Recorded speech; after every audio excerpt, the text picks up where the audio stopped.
के लिए बहुत बहुत धन्यवाद। साहिर लुधियानवी ने एक बड़ा अच्छा गीत लिखा था,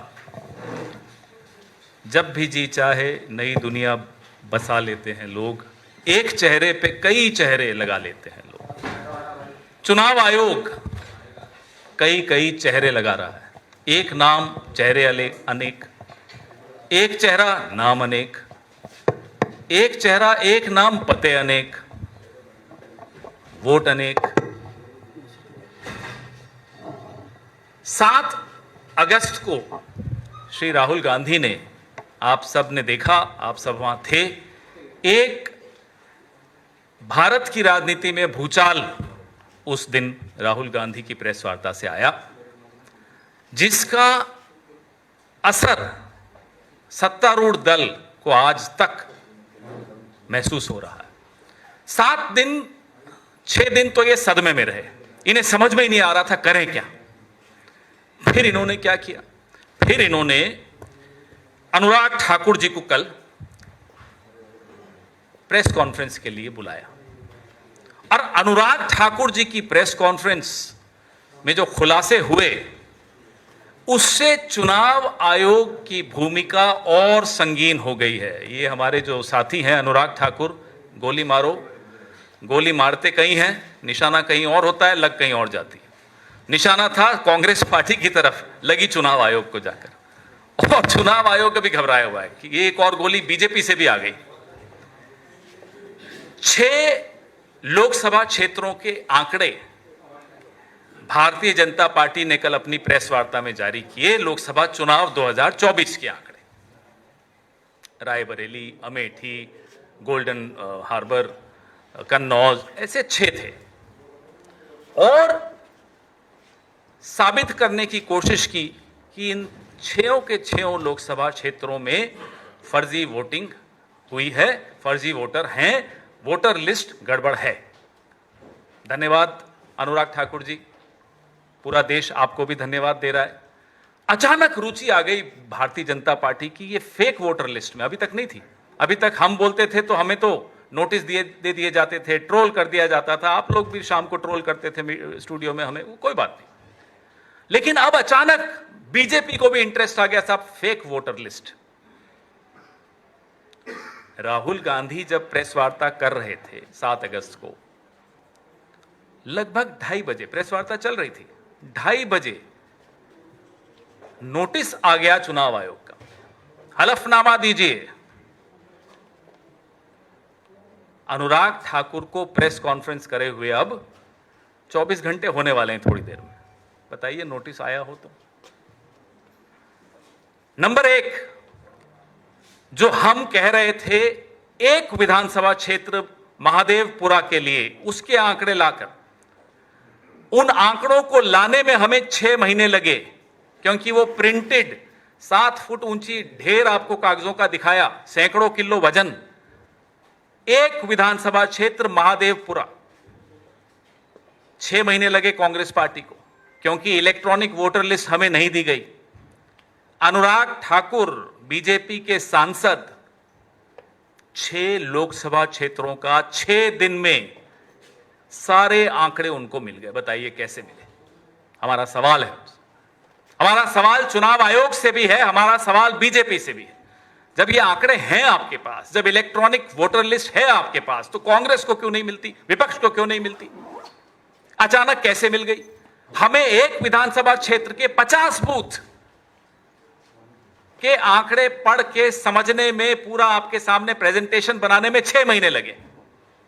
6 दिन में 6 लोकसभा क्षेत्रों के आंकड़े में बार बार दोहरा रहा हूं, क्योंकि बहुत महत्वपूर्ण बिंदु है। इनको कैसे मिले? मतलब है चुनाव आयोग के पास, मतलब बीजेपी के पास है, विपक्ष के लिए नहीं है, जनता के लिए नहीं है, मीडिया के लिए नहीं है, सिर्फ और सिर्फ सत्तारूढ़ दल के लिए है। जो कल आंकड़े अनुराग ठाकुर ने आप सबके सामने रखे, वो एक आपराधिक सबूत है, एविडेंस ऑफ क्राइम। हम मांग करते हैं अनुराग ठाकुर से कि वो आपराधिक सबूत हमें दे दिया जाए, सारे आंकड़े हमें सुपुर्द कर दिए जाएं, क्योंकि अब आपका अपराध साबित हो चुका है। यह आपकी मिलीभगत चुनाव आयोग से तो आपने खुद साबित कर दी। अब तक तो लोगों के मन में शंकाएं थी, आपने उन शंकाओं को तथ्यों के सहारे भरोसे में बदल डाला। अब लोगों को भरोसा है कि यह मिलीभगत चल रही है। विपक्ष को नहीं मिलेंगे आंकड़े, इन्हें मिल जाएंगे। नंबर 2, अब आपके पास सारे आंकड़े आ ही चुके हैं, तो जनाब वाराणसी की पेन ड्राइव हम सब इंतजार कर रहे हैं। प्रियंका गांधी वाड्रा जी के लोकसभा क्षेत्र के लिए अनुराग ठाकुर जी हंसते हुए उछलते हुए बोलते, देखिए 93,000 फर्जी वोट। भाई थोड़ा सोच लेते बोलने से पहले, जीती कितने वोटों से है? 4,10,000 वोटों से जीती हैं। 93,000 फर्जी बता रहे हैं। मैं बता दूं आपको, बीजेपी को वहां 1 लाख वोट मिले, हम भी हैरान है कैसे मिल गए। कल उसका भी जवाब मिल गया, 93,000 फर्जी हैं। मान लो ये फर्जी वोट वायनाड में नहीं होते तो प्रियंका गांधी जी 5 लाख वोट से जीतती। हम तो यही मानेंगे। अब आ जाइए रायबरेली में, वहां के भी कुछ आंकड़े इन्होंने दिए। मान लो वहां भी फर्जी वोट नहीं होते तो राहुल गांधी 5 लाख वोट से जीतते। हम वाराणसी का इलेक्ट्रॉनिक वोटर लिस्ट की मांग कर रहे हैं। सबको यकीन हो जाएगा, हमें तो है, लेकिन कुछ लोग अभी भी बचे हैं जिनके मन में संशय है, उन्हें भी यकीन हो जाएगा कि एक बूस्टर डोज मिला था प्रधानमंत्री को। काउंटिंग के दिन आधे दिन तक प्रधानमंत्री हार रहे थे। नरेंद्र मोदी वाराणसी से चुनाव हार रहे थे, गंगा पुत्रों ने उनका इलाज कर दिया था, लेकिन एक बूस्टर डोज फर्जी वोटर्स का मिल गया।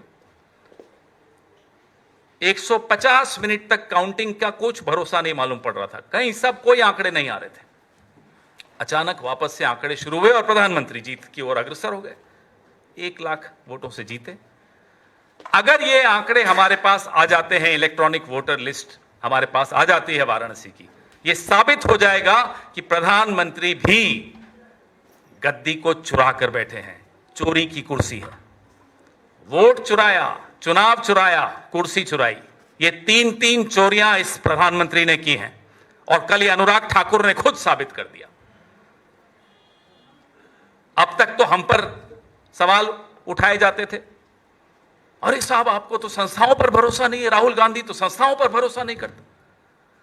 तो अनुराग ठाकुर क्या संस्थाओं पर भरोसा कर रहे थे कल? बीजेपी बोले तो बोले देखो साहब कितना अच्छा खुलासा कर दिया, वायनाड का खुलासा हो गया, रायबरेली का खुलासा हो गया, कन्नौज का खुलासा हो गया, डायमंड हार्बर का खुलासा हो गया। यह संस्थाओं पर सवाल नहीं है। अब जब विपक्ष भी चुनाव आयोग से सवाल पूछ रहा है, पक्ष भी चुनाव आयोग से सवाल पूछ रहा है, कहां है ज्ञानेश कुमार गुप्ता? कहां छुपे हुए हो जनाब? इनसे पहले भी एक थे, अपने आप को एक अजीम शायर मानते थे, पता नहीं कहां है, गायब। राजीव कुमार, पता ही नहीं। कोई कहता है माल्टा चले गए, मैं नहीं मानता माल्टा गए, कहीं वोट बना दिया होगा किसी कॉन्स्टिट्यूएंसी में। हो सकता है कॉन्स्टिट्यूशन क्लब की वोटर लिस्ट में भी उनका नाम हो। जिस तरह से चुनाव आयोग चल रहा है अब आपके सामने, जो मिलीभगत है वो कल अनुराग ठाकुर ने एक्सपोज कर दी। जो डबल स्टैंडर्ड्स हैं वो अनुराग ठाकुर ने और चुनाव आयोग ने, दोनों ने एक्सपोज कर दिया। सवाल वैसे के वैसे। आज पूरे देश में यह नारा, हर गली गली में यह नारा गूंज रहा है, वोट चोर गद्दी छोड़। पूरे देश में आज मशाल जुलूस निकल रहा है। यह अब जनता का आंदोलन बन चुका है। यह राहुल गांधी का आंदोलन नहीं है, कांग्रेस पार्टी का आंदोलन नहीं है, इंडिया अलायंस का आंदोलन नहीं है।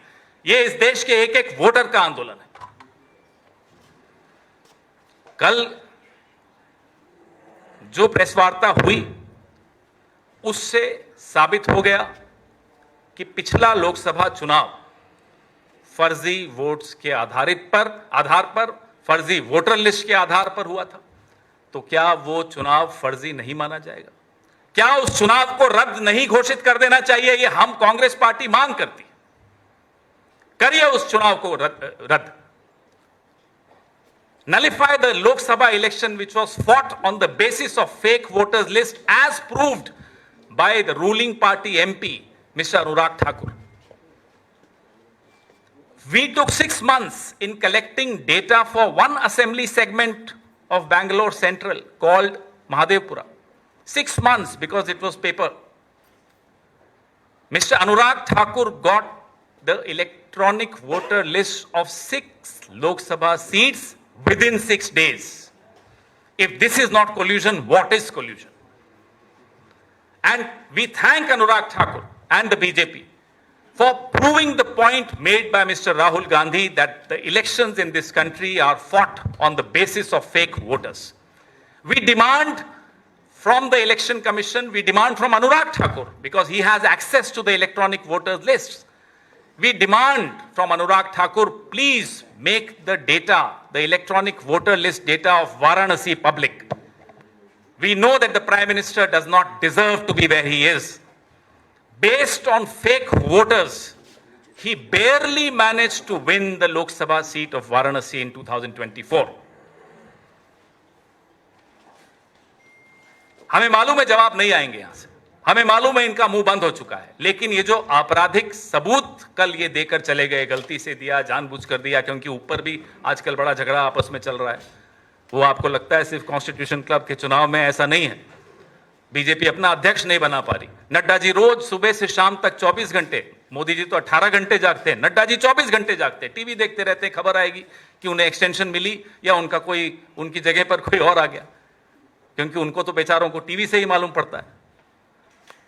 आपको मालूम है आपके चैनल्स की टीआरपी अगर बढ़ी है पिछले 6 महीने से, तो नड्डा जी की वजह से बढ़ी. देखते रहते हैं, खबर आएगी, breaking news, flash, Nadda ji हटाए गए, नड्डा जी को एक्सटेंशन मिला. तो यह स्थिति भाजपा के अंदर की है. It's a lame duck government. And what mister Anurag Thakur did yesterday is he left a smoking gun. आपको मालूम है स्मोकिंग गन क्या होती है? वो एक ऐसा सबूत होता है जो दुनिया की हर अदालत स्वीकार करती, क्योंकि वो ऐसी गन होती है जिससे धुआं निकल रहा है, सबूत है कि साहब इसी गन से गोली चली. वो गन, गोली, ये अनुराग ठाकुर जी के आसपास बड़ा सही बैठता है, इसलिए मैं यही उदाहरण दे रहा हूं आपको. तो गोलीमार ने जो कल गोली चलाई, सबूत आपके सामने छोड़ के चले गए कि भारतीय जनता पार्टी को जब चाहे, जैसे चाहे, इलेक्ट्रॉनिक वोटर लिस्ट चाहे, जो चाहे, चुनाव आयोग दूम हिलाते हुए, माफ कीजिएगा, दूम हिलाते हुए दे देता. और हम दे चिट्ठी, ले चिट्ठी, दे मीटिंग, प्रोटेस्ट, मशाल जुलूस करते रहे, हमें कुछ नहीं मिलने वाला. वाराणसी में एक शख्स हैं राजकमल दास, नाम बड़ा गौर फरमाइएगा, राजकमल दास. 45 बच्चे हैं साहब उनके वोटर लिस्ट के हिसाब से. नाम से समझ में आ जाता है कमल का राज रहे, इसलिए वो बेचारे ऐसे दास बन गए कि 45 बच्चे एक वोटर लिस्ट में, एक पते में, एक परिवार के. अब पता चला आपको ये घर घर मोदी कैसे जीते.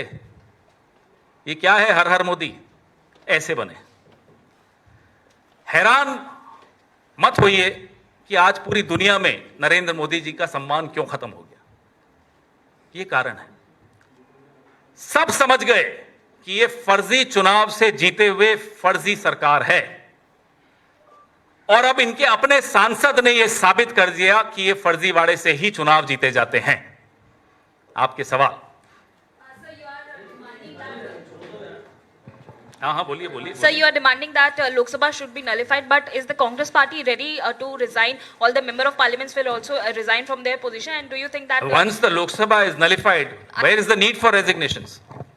Where is the need for resignations? Ask them to dissolve the parliament.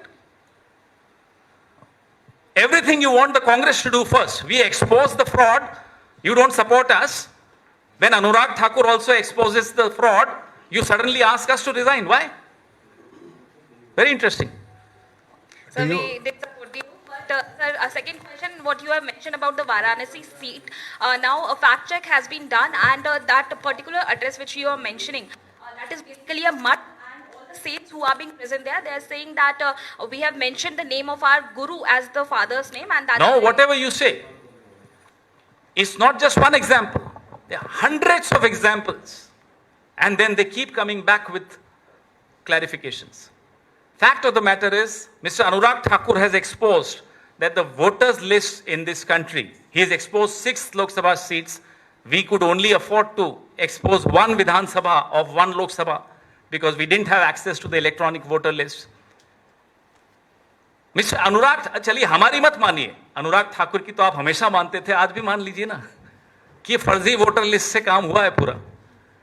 Don't go by what Rahul Gandhi says. We know you won't. But at least go by what the ruling party MP says, because you treat their word as the gospel truth. For the last 11 years, that's what you've been doing. Pawan ji, sir, Pawan ji क्या मैं election mike sir election commission की तरफ से सूत्रों की तरफ से ये कहा गया है. सूत्र या ज्ञानेश? नहीं ज्ञानेश जी नहीं ज्ञानेश गुप्ता ने नहीं बोला. नहीं ये कहा गया है कि आप अब ये सूत्र कौन है, पहले तो उसका नाम बताइए. ये कहा जा रहा है कि आप लाखों जो एजेंट बनते हैं, जो जब चुनाव की प्रक्रिया होती है, जो टीचर्स, आंगनबाड़ी, उनकी इंटेग्रिटी पर भी आप सवाल उठा रहे हैं. आप देखिए अब उनके पीछे छिपेंगे. भाई चुनाव कराने की जिम्मेदारी किसकी है? ज्ञानेश गुप्ता जी की है, उनके सोर्सेज की नहीं है, उनकी खुद की है. और अगर सवाल पूछे जाएं तो जवाब देने की भी जिम्मेदारी सोर्सेज की नहीं है, ज्ञानेश गुप्ता की है. अब जब सवाल पूछे गए, ना केवल कांग्रेस द्वारा पूछे गए, भाजपा ने भी पूछ डाले. ज्ञानेश गुप्ता जी को इतनी हिम्मत नहीं हुई कि एक प्रेम पत्र अनुराग ठाकुर जी को भी भेज देते, हमें तो तुरंत भेज दिया था. लव लेटर तुरंत आया. राहुल जी की प्रेस कॉन्फ्रेंस चल रही थी, आप में से कोई सवाल पूछ रहा था, अचानक आपका सवाल भी बदल गया कि साहब लव लेटर आया है. तो ये लव लेटर क्या सिर्फ कांग्रेस के लिए है, बीजेपी के लिए नहीं है? सर, फर्जी वोटर लिस्ट का मामला आप लोग लगातार उठा रहे हैं, कई सबूत भी आप लोगों की तरफ से दिया जा रहा है. बिहार चुनाव आने वाला है, तो क्या इसमें बिहार चुनाव में पार्टिसिपेट करेंगे या नहीं? जैसा तेजस्वी यादव ने भी कहा कि चुनाव का, अरे जिम्मेदारी चुनाव आयोग को लेनी ना, कि चुनाव ठीक ढंग से हो. सारी जिम्मेदारी आप भी और आप भी हम पर डाल देंगे. क्या चुनाव नहीं करा सकते ये लोग? बोल दे नहीं करा सकते. अब तक तो होते थे इस देश में चुनाव. अब अनुराग ठाकुर कहते हैं कि लोकसभा चुनाव बिल्कुल फर्जी लिस्ट से हुआ है. हम तो कह ही रहे हैं, अनुराग ठाकुर ने तो और अच्छी तरह से बता दिया आपको. पवन जी, mic will you demand an investigation on the frauds exposed by Anurag Thakur on this in this context? Demand investigation from who? That's our question.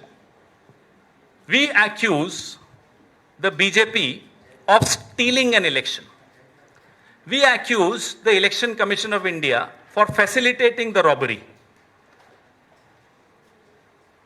The BJP comes in defense of the Election Commission of India. The Election Commission of India comes in defense of the BJP.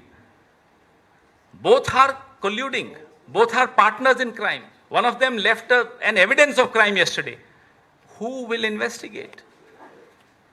The fact of the matter is that the 2024 Lok Sabha election was fought on the basis of fake voter lists.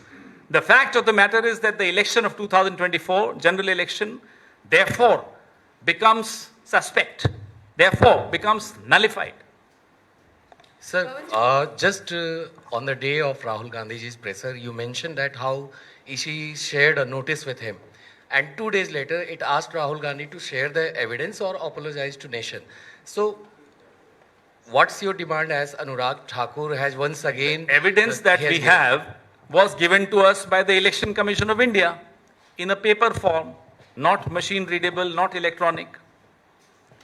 The evidence which Mr. Anurag Thakur claims to have is obviously electronic, because in 6 days it's humanly impossible, even for the so-called largest party of the world, to go through all the lists, paper lists of 6 Lok Sabha seats. Impossible. Therefore, they have access to the electronic voters list. Let the Election Commission deal with Anurag Thakur. Why aren't they sending notices to him? Have they given him of course they would have. Nobody else can give the electronic voter list to Anurag Thakur. It is given to him by the Election Commission. So why this anomaly? Why these double standards? Why one set of rules for Anurag Thakur, BJP, and another set of rules for Mr. Rahul Gandhi and the Congress party. Why? Pawan ji, sir regard Mike. Pawan ji, ये जो voter अधिकार यात्रा बिहार में कर रही है, उस पर गिरिराज सिंह का बयान आया है। वो कह रहे हैं कि कांग्रेस वाले माहौल खराब कर रहे हैं, गृहयुद्ध जैसी स्थिति देश में लाना चाहते हैं, क्योंकि ये अर्बन नक्सल की तरह है।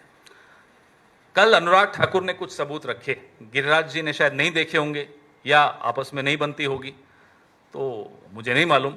हम आपसे आग्रह करेंगे कि जो सबूत अनुराग ठाकुर ने इस देश के सामने कल रखे हैं वो गिरिराज सिंह जी को भेज दीजिए, तो फिर लगेगा कि अनुराग ठाकुर भी अर्बन नक्सल हो गए। Sir, are you also planning to take vote theft issue to the courts? Well, we are right here, we are on the streets, Are you planning we to take are it to the doing court? everything that we need to do, and we will continue to do everything that needs to be done to protect and safeguard the democracy. Whatever needs to be done will be done.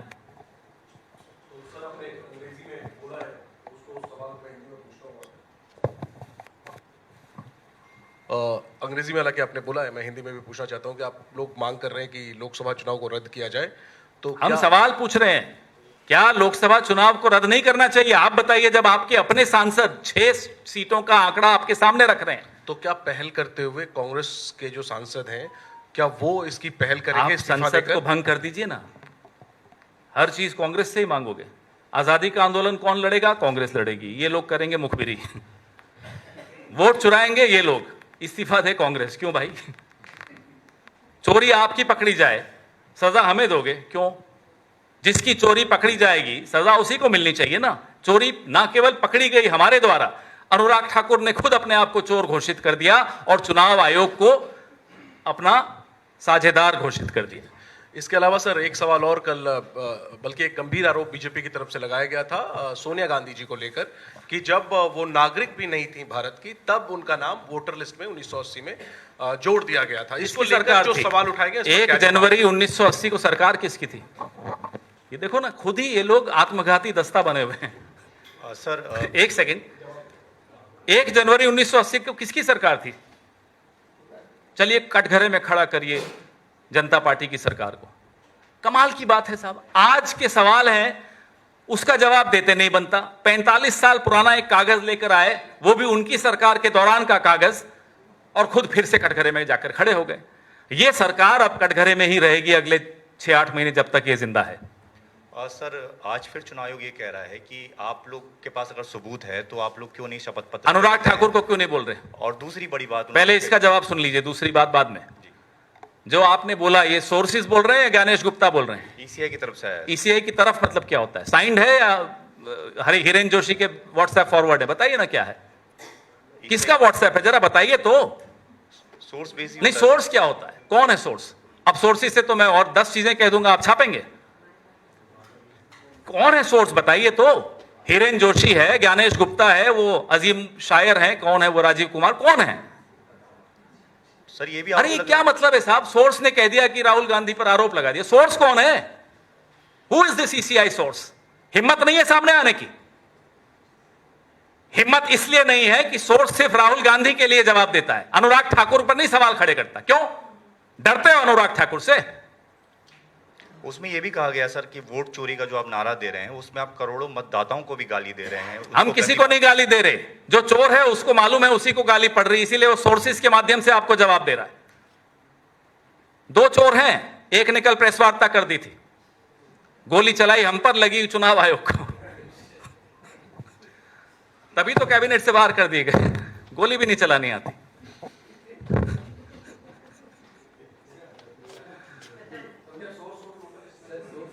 अब ये source के कितने vote बने हुए हैं जरा देखिए ना, निकालिए जरा आंकड़े।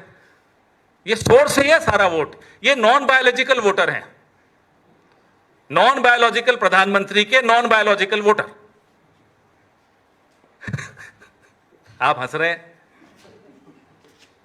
और कुछ एनी अदर कुछ नहीं। अब इससे बड़ा कुछ हो सकता है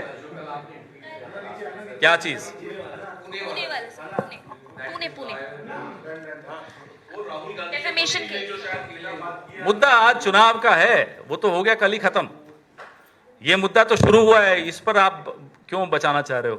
non biological prime minister, non biological voter.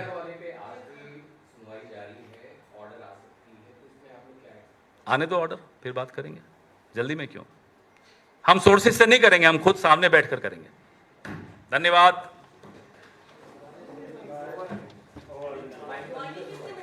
साढ़े 12।